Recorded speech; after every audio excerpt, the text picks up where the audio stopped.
I have been married for a very long time, and it was one of those things where, and I truly believe that love is not enough.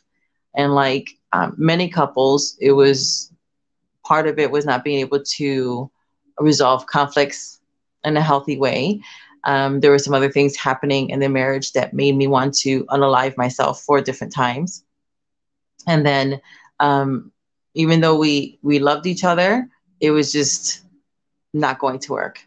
And so we separated, and we were still family, so we would see each other all the time because we have 3 kids together. And it was pretty much cordial until he passed away in 2020 at the end of May. And so after that, we already been separated for a couple years, but still very much involved in each other's lives. And then in 2021, in January, I started to date more, and I met my beloved, and he is everything that I asked for. And it was the same thing. Like before, I had asked, you've got male Jesus if you want me to do this. And in this one, it was the same thing. I made a list. I studied about dating. I was asking the right questions. And for those of you who are wondering, how did I find the love of my life? I do have a free resource called The Appointed One at my site, which is yourdreamlife.coach. And so you go to the free stuff there. And there is what I did. I prayed a certain prayer that I created for 90 days.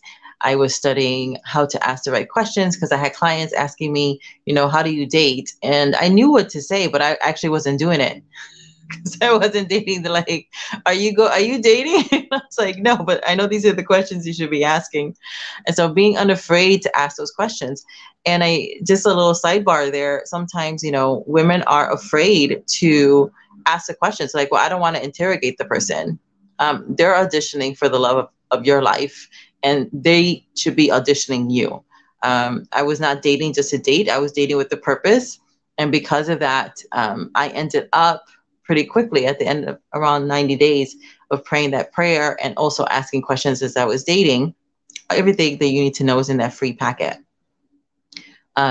I remember my boyfriend saying, he said, I remember you asking those questions and I didn't mind answering them.